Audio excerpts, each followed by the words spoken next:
Alex Scott has revealed she couldn't speak for years during her childhood years because of a speech impediment, which she claims to still suffer from.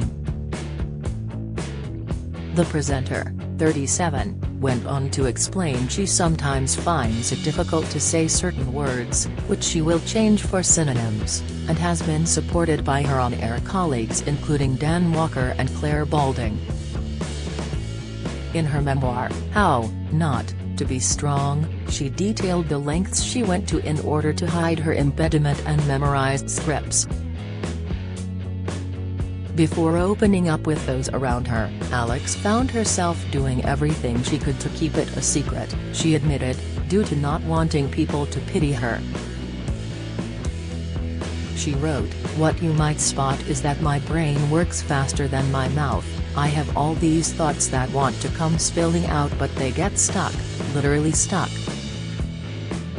If you're watching TV closely when this happens, you might see my eyes widen, that's the point when the words are jammed. It takes me right back to those early years of having to learn where sounds come from again," the former footballer added of her childhood speech therapy. The pundit concluded, "However, on TV I don't have time to repeat words out loud to myself, so I pivot to either rewording what I'm saying or simplifying my thoughts." Alex said she underwent surgery as a child after doctors noticed she had trouble with her ears and adenoids, which are small lumps of tissue at the back of the nose. The broadcaster, who also suffers from dyslexia, confessed others often weren't able to understand her when she spoke as a child, despite her sentences making perfect sense in her own head. It comes after Alex fired back at her father Tony for disputing her claims about how he abused her as a child, which she has revealed in her new memoir. In a recent interview, Tony dismissed her claims that he bullied and abused her during a traumatic childhood, insisting that he was strict, but not violent. Following her father's comments, Alex told the BBC, "I almost feel angry at myself that him allowing him to hurt me again by those claims." The ex-England footballer said she hoped to free her mother by writing about her father's abusive behaviour during her turbulent childhood. Addressing his denial, Alex said she refuses to let her dad win anymore after witnessing how his rebuttal affected her mother, Carol McKee. Speaking to Radio 4's Emma Barnett, she said, "That story from him coming out yesterday takes her back to a place." Hearing the pain and the terror again in her voice last night, "That's why I don't know what I can do. But am not going to allow him to win no more." This book, the reason was to get some peace. And I suppose when you are in peace it gives you a new position of power, and that's maybe why he's trying to respond right now. Tony rebuffed claims he was violent towards his family during the interview and insisted he didn't know why Alex was saying these things. He said, "Perhaps she is judging me by today's standards, I don't know. Parents were a lot tougher back then. But I was never violent, that's just not me. I never beat Alex or anyone else in the family or did anything like that."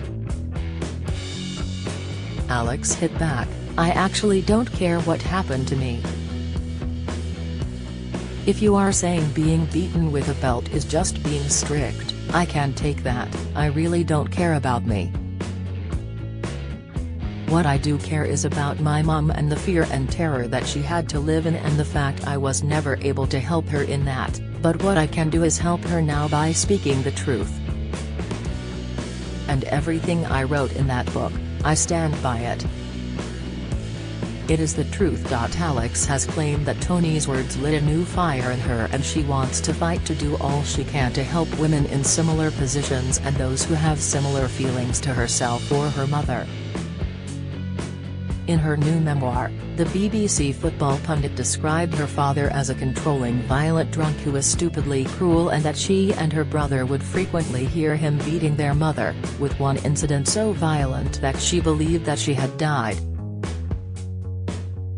On one occasion she recalled how he beat them and made them throw their toys away, insisting that life under him has left her so traumatized that to this day she is unable to hug her mother or brother Ronnie. Alex was comforted by Holly Willoughby after breaking down in tears on ITV's This Morning as she spoke about life under her father prior to him walking out on her mother and leaving the family home in East London when she was 7. But speaking exclusively to Mail Online, Tony, 63, vehemently denied the allegations and said he could not understand why Alex is portraying him in this way. He cried, "I have no idea why she's saying all this stuff. I was raised in a strict but loving Jamaican family and Alex should know what they are like. I taught her discipline, I did a lot to help her. Perhaps she is judging me by today's standards, I don't know. Parents were a lot tougher back then. But I was never violent. That's just not me. I never beat Alex or anyone else in the family or did anything like that." Appearing on This Morning, the former Lioness who played for Arsenal, admitted that discussing her traumatic past in interviews to promote her memoir How Not to Be Strong was the hardest part. She revealed that, despite writing about her distressing formative years in the book, she claimed to not have spoken it out loud, and began crying when Philip Schofield read a segment promoting his co-host Holly to rush over and give her a big cuddle. Alex wrote, "When my dad was sober he was a charming guy, but the moment drink was involved that would change. Me, my mum and brother have never spoken about it." When Schofield asked Alex whether it was difficult to write, she took a moment to regain her composure while filling up with tears. She said while bawling, "The hardest part is, I didn't write that chapter to shame my dad. I wanted my mum to be free." Mr. Scott, who as one of 6 siblings raised in East London, insisted that he only attempted to instill a sense of discipline in Alex, which he maintained has helped her in her career. He protested, "I'm old school Jamaican, that's all. Alex's portrayal of me is completely wrong. But it's just one of those things." He revealed that Alex messaged him 2 weeks ago to tell him that she was about to embark on a round of media interviews to accompany the launch of her new memoir. He added, "When Alex messaged me, she said that stuff was going to come out but wrote that, 'I will always love you, that's just how you are, I accept that.' She said that she wanted to meet me, but I couldn't because I was out of the country. I've seen the media coverage and don't understand why Alex has said all these things about me." Mr. Scott insisted that he wanted to prove his case that he is not the violent, drunken man he is being portrayed as. He added, "A lot of things went on between me and Alex's mum, it's a long story. I'm collating a lot of stuff that will prove my case."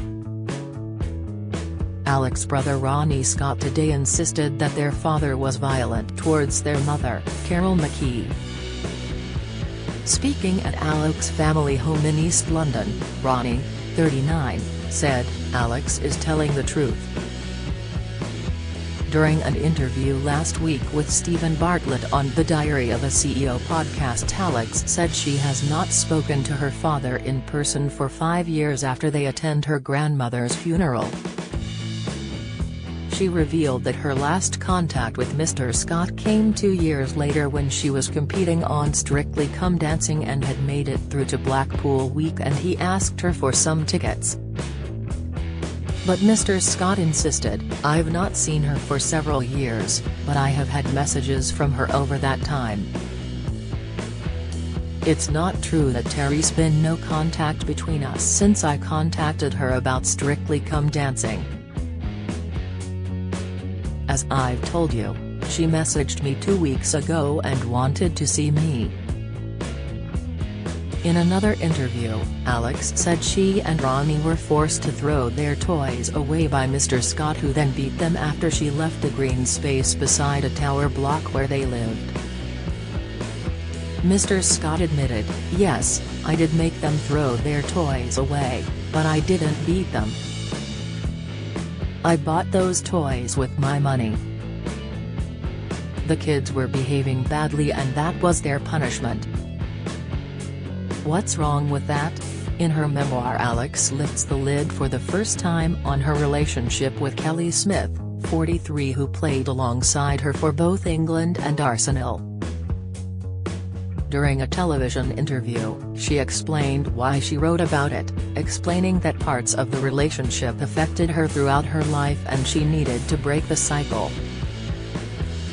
Mr. Scott said, "I knew about Alex's sexuality all along, well before she was even with Kelly Smith. Everyone in the family knew about it." Recalling Alex's career, he said, "I've always been proud of her.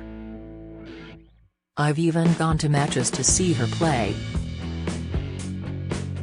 I don't even like football, but the only team that I've ever supported is Arsenal's women's team." Following the adverse publicity he has received since Alex's interviews and her memoir, Mr. Scott said that he was considering meeting her to discuss what she said. He added, "I will speak to her, but it's something that I need to think about. I've got a lot of other things on at the moment that are more important. At the end of the day, what's come out about me is just one of those things, but Terry's more to tell to this story, and one day, I want the full truth to come out." For the past 15 years, Mr. Scott has been living in the Lake District, where he works as a guide for a travel company taking tourists from across the world around the region. He said, "Look at the reviews of me by people I've taken on tour. Does that strike you as a violent, horrible man? I live a great, peaceful life.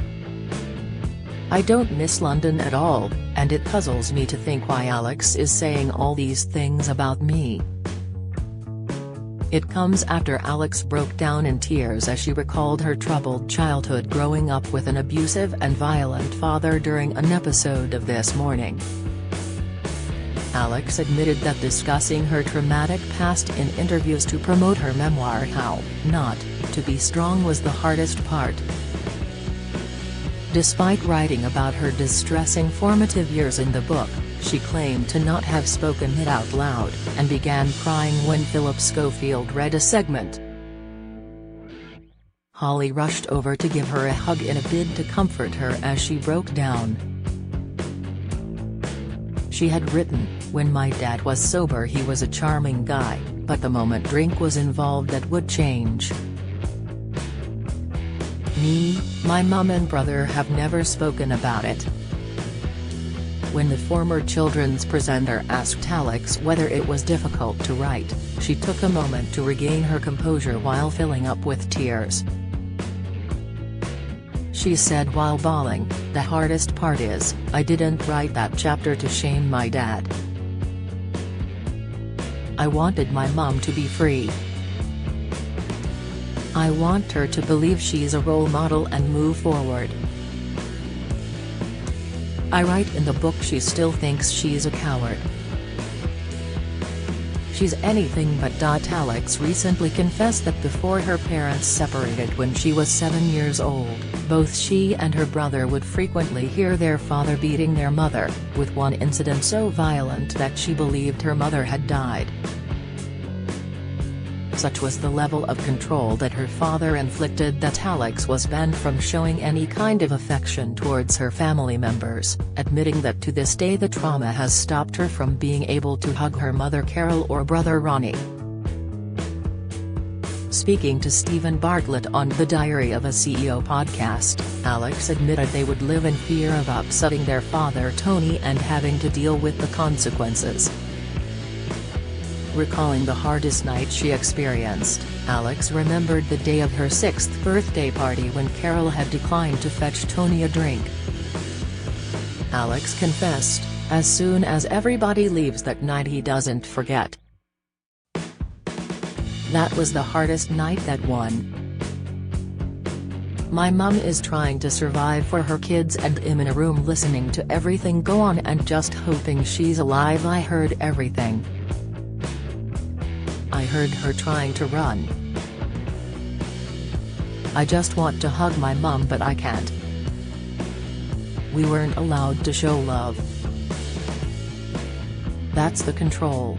If we spoke back or didn't obey orders, didn't show you were strong, something would happen to me or my brother. Speaking about the long-term impact, she continued, to this day I can't hug my mum. I don't think I've ever hugged my brother because of that environment. Speaking about her coping mechanisms as a child, Alex added, the football cage was a safe space. I felt fun, I felt free and at home I was locked in. It was an environment where it was very much controlled. I wanted to love my dad so much, I was daddy's little girl, but he had this dark side and that's a side we saw a lot of growing up. Drink helped it come out a lot more, you could see him turn, that's how he took it out on all of us, more so my mum. From a baby I could feel it, the environment we're in. If you step out of line you know what's going to happen and you don't want that to happen. What my mum would go through, the terror, the helplessness that you can't do anything, you're just living in fear. Asked if she ever feared being at home, Alex reasoned, I wanted to go home to protect my mum, to put a shield around her, to be strong for her even though she was doing the same for me and my brother. It's easy not to talk about it, every single day you see your mum walking on eggshells, she's scared to have a voice, say something, because she knows what she's going to go through. Alex revealed that when her parents separated her father forced her and her brother to choose which parent they wanted to live with on the spot. She confessed, I feel sad thinking about him, even to this day. Then my dad just goes, leaves with everything, furniture, everything. I'm so lucky I had football. I had that out. Something to focus on, an environment that gave me structure. My mum puts a lot of blame on herself. I felt guilty as I went to therapy and learned to go away and talk, but it took my mum back to a place that hurt her. After bottling up her feelings for so long, Alex used the tools she learned in therapy to help her move forward and heal from her experience and gave her the strength to recount the abuse in her autobiography, How Not to Be Strong. She explained, I've hidden it up until now but I'm older, I'm wiser and I don't want the heaviness of it anymore. I wrote my book hoping it frees my mum and she can move forward from it all. She read it and she loved it. I've gone through a lot of stuff that she didn't know about. I didn't want her to panic about me. She's learned a lot about me, my emotions. She didn't know that as a child I didn't sleep because I was listening to see if she would move in the morning. I was shutting off from life, dealing with emotions, not letting anyone in to help me. Doing everything for everyone around me, but I needed someone to do something for me. Alex went on to reveal that she hasn't spoken to her father in person for 5 years after they attend her grandmother's funeral. She recalled, "He had some drink and said he knows he's not the person he should have been and he carries a lot of regrets and he's going to change. I remember thinking I don't care. I spent my whole life sending cards, gifts, ringing him just to check in because I had this guilt he'd be lonely, and from that moment I thought I'm done. I didn't hear from him. It's just all talk. I'm over it." She revealed that her last contact with her father came 2 years later when she was competing on Strictly Come Dancing and had made it through to Blackpool Week. Alex was shocked when she received a text from Tony out of the blue asking if he could get her tickets to the show for a couple of his friends. She recalled, "He didn't care about me or ask how I was. All he cared about was strictly tickets for his mates. I had the courage to write back that's wrong and I think it must have touched him in a way as I'd never done that. Straight away he texted back apologizing and I thought this is bullshit and I haven't spoken to him since." Yet she revealed that she planned to speak to him before her autobiography was released, noting, "I have to and I want to."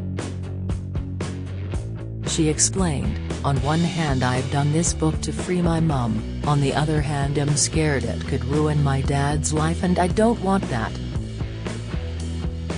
I need to pluck up some courage because I need to tell him I've written stuff that's not going to be comfortable for him. I truly hope he's not that person anymore. People change. He doesn't know anything about me,